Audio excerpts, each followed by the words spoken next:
Bonjour à tous, bienvenue pour ce nouveau tutoriel sur la chaîne de Mapping Motion. Donc aujourd'hui on va voir un nouveau tutoriel à propos de transition. Donc cette fois-ci ça va être un match cut. Donc je vais vous montrer comment faire un match cut. Pour info, ce tutoriel fait suite au tutoriel de la semaine précédente où nous avions vu comment faire un morphing.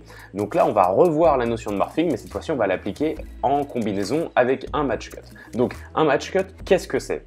Le match cut, ça va être le fait de faire un cut en montage tout simple entre un plan et un autre, mais en fait on va venir le faire en prenant en compte la direction, le mouvement ou la forme des éléments qui sont à l'écran. Donc en motion design, nous, le match cut, ça va être de donner le même mouvement de position par exemple et de rotation d'une forme et venir la faire se transformer en une autre forme en utilisant, on va dire, le moment clé, le climax de l'animation pour venir couper tout simplement. Donc en théorie, c'est très simple, en pratique, ça l'est également, mais je vais vous montrer comment faire et comment combiner ça avec un petit peu de morphing pour avoir finalement des transitions très intéressantes.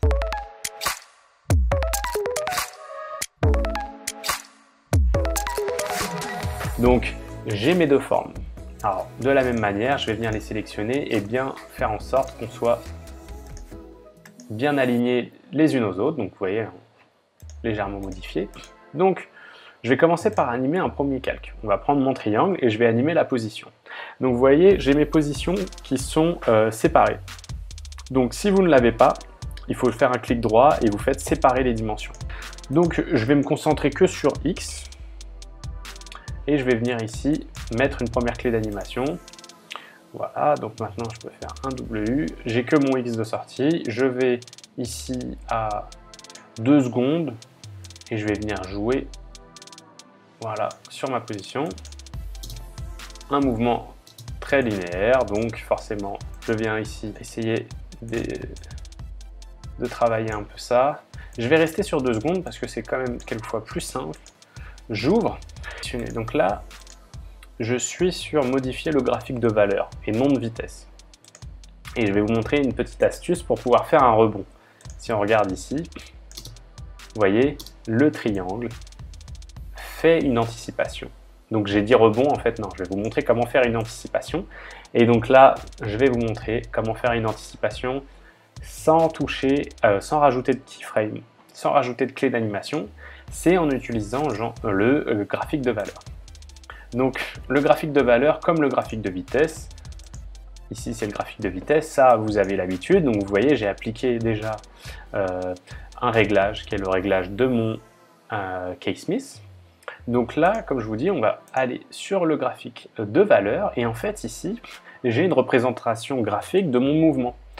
Donc regardons un petit peu ce qui se passe. Là, au moment où je vous dis du climax de ma vitesse, ça nous donne cette courbe. Et là, on a notre première clé d'animation, notre point de départ et notre point d'arrivée. Et ici, en fait, tout ce qui va se retrouver en dessous du point de départ va être une anticipation. Donc je vous montre, ici je vais venir descendre en dessous de ma valeur. On est légèrement en dessous là du point. Et regardez ce que ça fait. Wow. Il fait un petit mouvement d'anticipation avant d'aller à son point d'arrivée. Donc de la même manière ici, je vais venir soulever et en fait je vais faire en sorte qu'une partie de ma courbe soit au-dessus de ma dernière clé. C'est ça le principe. Et là vous voyez, on a une anticipation et un rebond.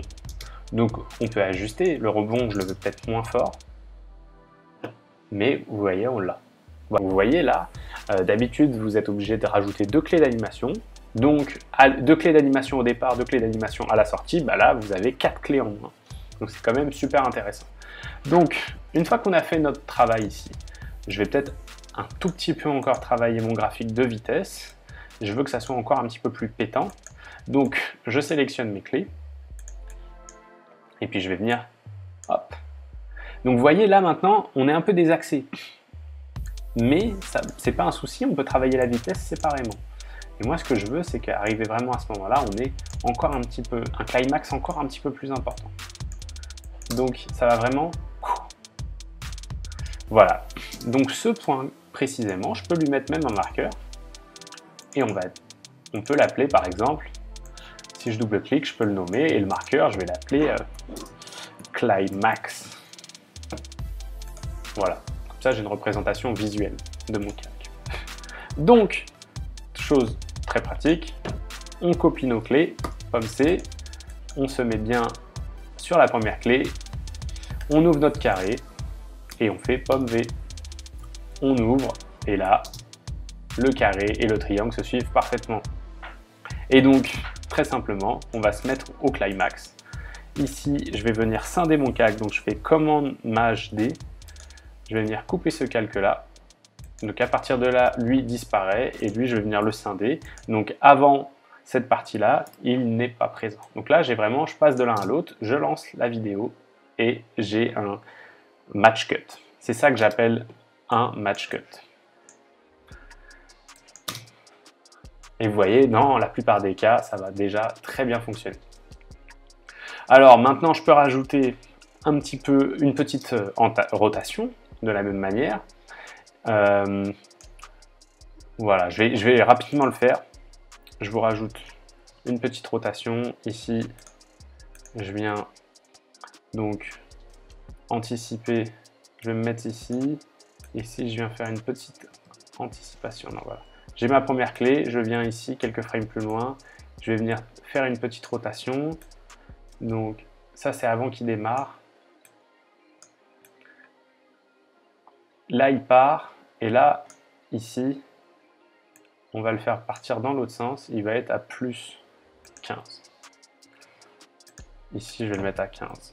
Et non pas moins 15. Parce que là, il était à moins 14. Lui, je vais l'arrondir à... Enfin, pas l'arrondir, mais je vais le mettre à 15. Comme ça, on est à moins 15 en rotation. Et ici, on est à plus 15. Voilà. Donc, tout simplement... Ça, j'en suis content. Je me mets ici et je vais faire pareil. Donc, mon carré, je vais dupliquer, copier la rotation. Je vais l'appliquer à mon carré. Je fais un pomme V. Donc, j'ouvre. Ici, je suis bien à plus 15. Et puis, je vais finir directement à 0. Pardon. C'est bien que je sélectionne. Et donc, ici, voilà, il reprend sa forme initiale. Donc là, j'ai besoin d'avoir 3 clés, là 2 clés, mais comme je vous ai dit en fait, j'aurais pu jouer encore sur mon graphique de valeur de la même manière, maintenant que vous savez comment faire. Mais voilà, donc là j'ai une rotation, un climax, et on passe avec un match cut du triangle au carré. Alors une chose qu'on peut faire, et c'est là où je vous parle qu'on peut mélanger un petit peu avec la notion de morphing, ça va être en fait ici de changer quand même mon tracé. Donc ce que je vais faire, c'est que je vais prolonger de quelques frames mon triangle. Et en fait, je vais ouvrir ici mes options de tracé, polyétoile, je mets une clé sur mon tracé. Je vais venir quelques frames.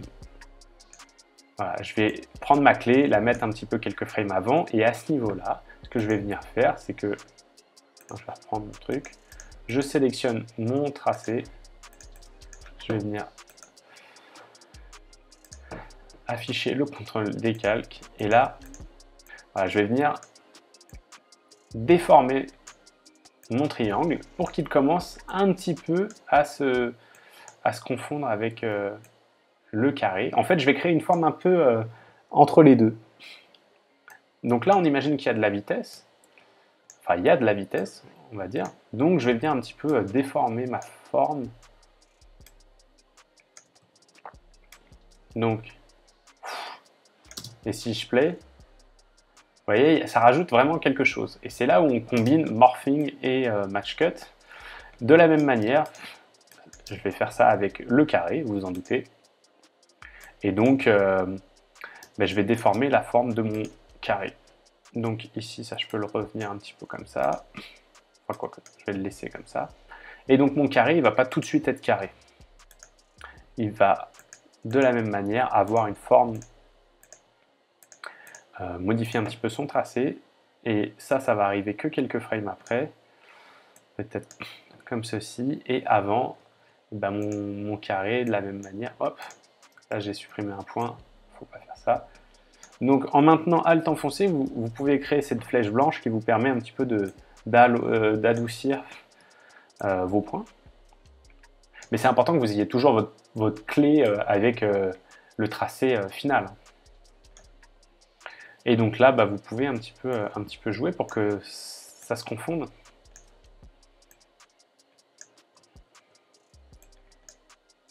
Donc, on play. Et vous voyez, ça rajoute un petit quelque chose. Alors, on pourrait même... Mais vous voyez, là, on passe vraiment... Et pourtant, on a beau changer de couleur. On est dans un morphing match cut. Ou un match cut avec du morphing. Appelez ça un peu comme vous voulez. C'est ça l'idée. Ben voilà, hein, je rajoute un petit peu de motion blur. Ça, je trouve que dans le morphing, on peut se le permettre. Et vous voyez, c'est très propre. Hein. Voilà, ça c'est le principe de base. À vous de l'utiliser maintenant. C'est une technique très puissante. C'est libre à vous de bien le faire. Moi, je vous montre la méthode que je trouve la plus pertinente, la plus efficace, la plus simple. Ça m'a permis aussi de vous montrer une petite manip sur le graphe de valeur. Voilà, c'est tout pour ce tutoriel, j'espère qu'il vous a plu. En complément, vous pouvez aller voir l'article que j'ai écrit sur comment choisir ces transitions. Et dedans, justement, j'explique un petit peu les différents types de transitions que l'on peut retrouver en motion design, souvent issus du cinéma, mais pas que. Donc je vais vous mettre un lien en description. Également, si vous ne l'avez pas fait, je vous invite à vous abonner à la chaîne, à liker, commenter si vous avez aimé le contenu. Et pour ceux qui seraient intéressés pour débuter sur After Effects, vous pouvez toujours télécharger mon guide du débutant sur After Effects. Donc voilà, je vous dis à la semaine prochaine pour un nouveau tutoriel. Ciao!